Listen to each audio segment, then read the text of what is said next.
We all want that shortcut, don't we? To really get the important stuff quickly. Yeah, cut through the noise. That's kind of the idea here. And today, wow, we're diving into a film that is so much more than just, a summer blockbuster. Steven Spielberg's Jaws. Right. I mean, it scared everyone out of the water back in '75, but there's so much going on under the hood. Exactly. It's this really complex mix, psychological thriller, social commentary, even sort of existential horror.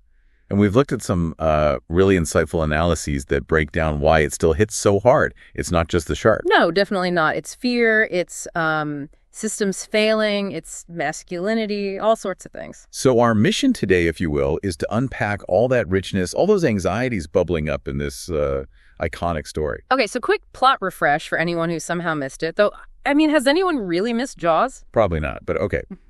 Basics. Amity Island, tourist town, giant great white shark starts snacking on swimmers. Right. And the police chief, Brody, he wants to close the beaches. Sensible guy. But the mayor, nope. All about the summer dollars, the 4th of July revenue. Classic conflict. Which eventually leads to Brody having to team up with Hooper, the marine biologist. Friends, yeah. And Quint, the salty, slightly terrifying shark hunter. They go out on the orca to hunt this thing. But even that summary, it sounds straightforward, but the analyses we read show it's way more metaphorical. Totally. It's this confrontation with fear itself, with authority, with what it means to be a man, even mortality. Precisely. The actual hunt becomes this, crucible, forces everything to the surface, big internal and societal stuff. One thing that really jumped out from the analyses is this idea of the shark as, as just this thing, pure, unstoppable nature. Indifferent. Exactly. It's not personalized. It doesn't have a backstory or, motivation like a Bond villain. It just eats. And that's terrifying, isn't it? That lack of motive. It represents that primal fear, the unknown, the uncontrollable. I think that's why it's so effective. We try to understand threats, right? Put them in a box. Yeah. But you can't box this. It's just sheer predatory power, a reminder that maybe we aren't always the top dogs. Yeah, it taps into that deep unease, that feeling that nature operates on rules we don't fully grasp and certainly don't control. And speaking of things we don't control, the mayor. Mayor Vaughn. Wow. Oh, yeah. He's almost a caricature, isn't he? Profit before safety, deny. It's painful how familiar that feels sometimes, refusing to see the danger because it's bad for business. Absolutely. Yeah. The analyses really lean into this as institutional failure, bureaucracy, economic pressure overriding common sense. Does it say something about our trust in leaders? Or maybe our distrust, especially coming out around Watergate time? I think it definitely tapped into that post-Watergate cynicism, that feeling of, are the people in charge really looking out for us? It resonates because, that tension between public safety and economic interests, it never really goes away. Okay, let's talk about the guys on the boat. Brody, Hooper, Quint. The sources describe them as 3 different takes on masculinity, all kind of in crisis. Yeah, that's a really key insight. Yeah. You've got Brody, the newcomer, the city cop, trying to do the right thing, but scared. He's the everyman. Then Hooper, the scientist, he's got the knowledge, the tech, but maybe lacks the practical grit. Right, the intellectual. Yeah. And then Quint, the old warrior, hardened, almost mythical, but also deeply scarred and obsessive. And the idea is that none of them are quite whole on their own, right? They need each other. This crisis forces them together. Exactly. They represent these sort of fractured parts of manhood. Brody needs courage beyond just, being tough. Hooper needs to see the limits of pure logic when faced with chaos. And Quint, yeah. His hypermasculinity is powerful, but also ultimately kind of self-destructive. Totally. Born from trauma. Yeah. But it's through facing this shark, facing death together, that they each find some kind of necessary strength. Flawed, but real. And it's also about their worldviews clashing, isn't it? Hooper's science versus Quint's gut feeling and experience. Right. Hooper brings the data, the analysis. Quint brings the lived experience, the instinct. And the film seems to say you actually need both, that they have to sort of meet in the middle. Yeah, their initial antagonism turns into this grudging respect. It suggests you need that synthesis, right? Mm-hmm. The head and the hands working together. Let's zoom in on Brody. Chief Brody, he's the authority, but he's terrified of the water. It's such a great character detail. It makes him so relatable. He's not some action hero. He's just a guy scared like anyone would be, but he acts anyway. His fear makes his journey compelling. It's not about not being scared. It's about acting despite the fear. driven by duty, by protecting his family, his town.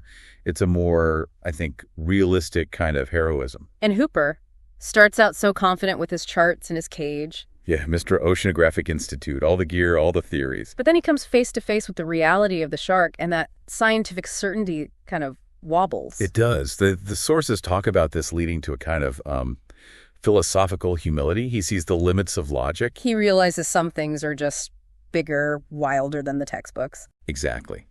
His fancy cage doesn't quite cut it against that raw power. It's a humbling moment. Moves him beyond just data. And then Quint, I mean, what a character. He's like this force of nature himself. Totally. And that backstory, the USS Indianapolis speech, it changes everything. Absolutely pivotal. Suddenly, his obsession with the shark isn't just a job. It's personal. Deeply personal. It reframes the whole hunt. The shark becomes this symbol of, that horrific random violence he survived, that trauma. So killing the shark is like trying to conquer that past powerlessness. Yeah, a desperate attempt to regain control, to fight back against the chaos that scarred him. It's less about the fish, more about his own demons. It's amazing how they all fit these larger archetypes, too. Brody, the everyman hero. Hooper, the scientist, the truth seeker. Quint, the warrior, maybe the flawed fisher king. Even the shark is the monster of the abyss. And Mayor Vaughn is the denier, the politician. Why do those archetypes work so well here? Why do they make it resonate? Because they tap into something universal. Right. These deep patterns in storytelling, in human psychology, we recognize these roles instinctively. It's like a shortcut to connecting with the story on a deeper level. Definitely. Now, beyond the people, the symbolism in Jaws is just everywhere. Let's start with the obvious. The shark itself. Right. It's death, it's fear. But some analyses push it further, like the shark as runaway capitalism, this consuming force. That's a really interesting take. Or just, raw, untamed nature, something totally indifferent to us. Does it matter which one is right?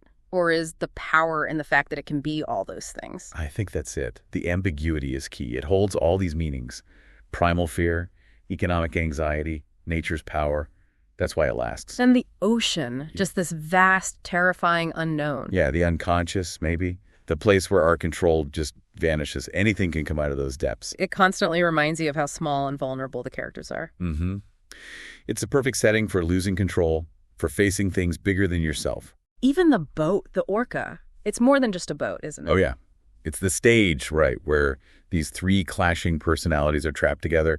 It's a pressure cooker. A battleground, a proving ground, maybe even a coffin eventually. Becomes this little microcosm of society under stress. They have to figure it out or they sink. Literally. And the shark cage. Hooper's high-tech hope. Crushed like a beer can. Exactly. Such a potent symbol of technology's limits against pure brute force. And then Quint smashing the radio. Oh, yeah. Cutting off help. Choosing to go it alone, even if it's irrational. It's that fierce independence, that rejection of the system, but it's also, incredibly risky. Tragically so, perhaps. Visually, the film is just masterful. Spielberg's choices, those POV shots from the shark's perspective, genius. Revolutionary, really. Putting you in the water, looking up, build suspense like nothing else, often by not showing you the shark. That fear of the unseen predator, it's primal. And the camera angles, often right at water level. Makes you feel vulnerable. You could be pulled under any second. And that contrast, sunny surface, dark depths. Yeah, the visuals constantly reinforce the themes. Yeah. Safety versus danger, denial versus truth. Even the sound design, or the lack of it, when the score cuts out during an attack. It's so jarring. Yeah. Makes the violence feel sudden, brutal, real. No dramatic swell, just chaos. Okay, so let's talk allegory. The sources really dig into the shark as maybe like unregulated capitalism again, or even just any big disaster. Yeah, this unstoppable force that the authorities like the mayor try to ignore for economic reasons until it's way too late. Money trumps truth, basically. Closing the beaches would hurt the economy. It feels very relevant. It does. It's a powerful warning about ignoring inconvenient truths. Doesn't matter if it's a shark or, climate change or a pandemic. The pattern feels familiar. And the trip out on the orca, it's framed almost like a mythic journey, right? A descent into the underworld. Absolutely. With Quint as this kind of Charon figure, guiding them into the abyss he already knows so well. But he's also a cautionary tale himself, showing the cost of facing that abyss. For sure. The voyage becomes this archetypal quest into darkness, with the boat as their fragile shield against mortality. And Quint's Indianapolis speech just layers everything. The shark isn't just a monster. It's war trauma, survivor's guilt, the randomness of death. It gives the whole thing such emotional weight, elevates it beyond a simple creature feature. You understand Quint's obsession, his demons. Pulling it all together, Jaws is way more than just thrills. It's sharp social commentary. Right. Critiquing the failures of institutions, the dangers of prioritizing profit. Exploring masculinity, vulnerability, and tapping into that post-Vietnam, post-Watergate disillusionment. That feeling that maybe the people in charge aren't competent or aren't honest. Yeah, it really examines how fear works in a community. Does it unite people? Does it divide them? And what happens when trust in leadership breaks down? It's interesting how many other films share DNA with Jaws. The analyses mention things like The Thing. Yeah, unseen threat, paranoia, breakdown of trust. Yeah, Moby Dick, obviously. That obsessive hunt. Alien 2, claustrophobic horror, relentless predator. Even The Host, the Korean monster movie, or Zodiac, that feeling of facing something terrifying that the system can't quite handle. They all tap into similar anxieties, don't they? Fear of the unknown, survival against the odds, questioning authority, the limits of our control.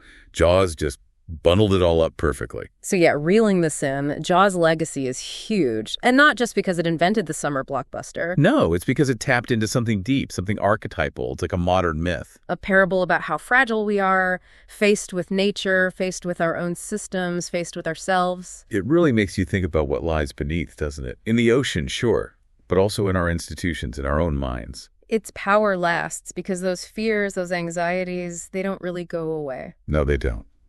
Which leads to that final thought, maybe. Yeah. What are the sharks swimming in our world today? You know, the unseen, powerful forces we might be ignoring or underestimating. Ooh, that's a good one. What are we pretending isn't there just below the surface? Definitely something to chew on.